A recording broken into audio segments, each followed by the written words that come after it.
Well, I don't know what happened there, but all of a sudden it ended the video just as we finished talking about Shackleton. So now we're going to continue. So if you, part one went from 1184 BC up until 1916, and now we're on to 1928, where the fathometer, which measures underwater depth, was patented. Can you talk about that, fathoms? Yes, that's how deep it is in the water. In 1929, the first non-stop flight from England to India takes off. I thought that's going to be a long flight.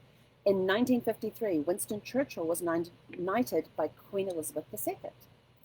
That would have been one of her first.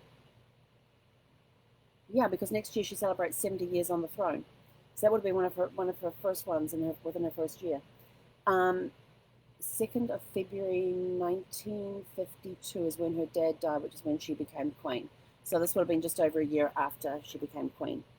In 1961, the 17th century Swedish warship Vasa, which sunk on her maiden voyage in 1628, was salvaged.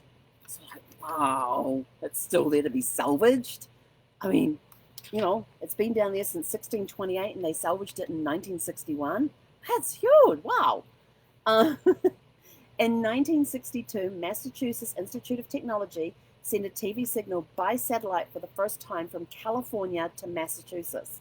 1962 they did that. Isn't that cool? All right, now this one, there's three more to come. So, and I've got 1981, 1990, and 1991. 1991 is an incredible story. So, 1981, Bill Schumacher wins his 8,000th race as a jockey, 2,000 more than any other jockey. He had a career wins of 8,833, including the Kentucky Derby in 1955, 1959, 1965, and 1986. He retired in 1990 after 40,350 horse races. His first win was April the 20th, 1949. And when he retired, he took up training thoroughbreds. And in 1991, he was actually paralyzed in a car accident. And in 1997, he retired from thoroughbred training with 90 winners from 713 starts. And that was in his 7 years as a trainer. I thought that is just so cool. Those are fantastic statistics.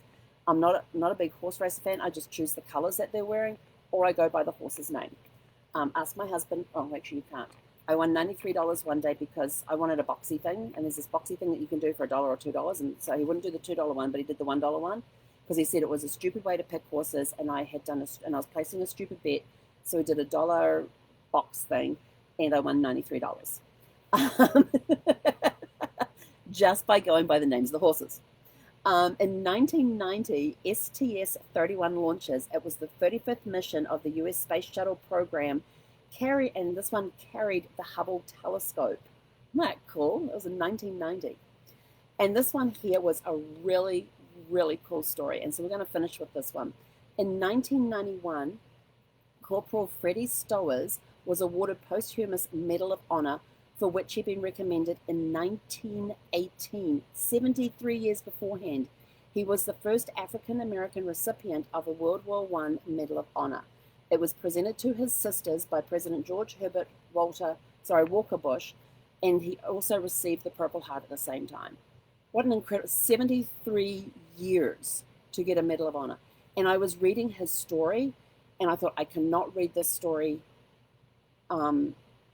live because I will end up in tears. But his courage while under fire, while being shot up with machine gun bullets, as he's encouraging, he saves the life of his commander.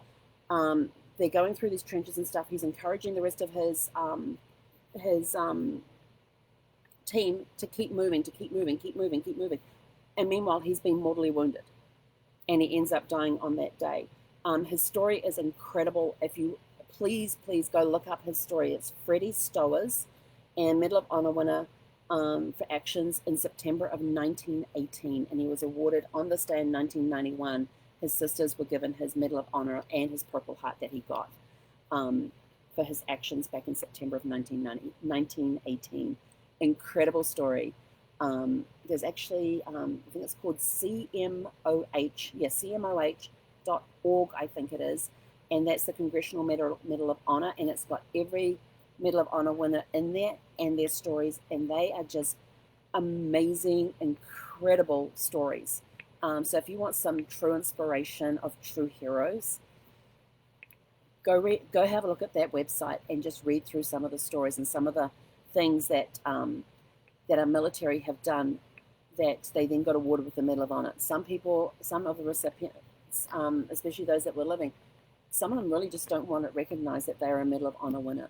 But because they were just, as far as they're concerned, they were just doing their job. And that's what makes these guys and girls, I don't know if there's any girls that have ever won it, but it's what makes these military personnel such special people, because they are so humbled, and as far as they're concerned, they were just doing their job. So I'm going to leave you with that. So go back through your family tree. What interesting things do you have in your family tree? What events? Was there anybody in the stories that we talked about today that you may be related to? Oh, I was going to tell you about the last names. So Bill Schumacher, this is what triggered it. When I saw his name, I was like, oh, somewhere in the line, his family were shoemakers. Because it turned out that some of the last names came from the trades that the fathers did. Bakers. Somewhere down the line, somebody was a baker. Blacksmiths or smiths. Smiths got shortened down from blacksmith. So it's very interesting going back through time and looking at some of these last names and going back to see how far it went back, because they could be like the son of Baker, daughter of Baker, and then it eventually just became Baker was their last name. They just dropped off the son of Peter, son of Baker, so he just became Peter Baker. Things like this. This is how named, because they would say that they were the son or daughter of whatever the occupation was, and then over time the son or daughter of got dropped out, and it was just first name, last name, first name, occupation. So some of them are, that's the history of some of the surnames that are out there. It all started with an occupation of your ancestors somewhere along the line. So that's it from me for today. Go have a super fantastic sparkling day. We will be back around 12:15 tomorrow with April 25th for genealogy and history. And there is some interesting personal history that happened on April 25th. So you'll have to tune in and find out at 12:15 tomorrow Pacific time. So until then, have a super fantastic sparkling evening. Ekonara.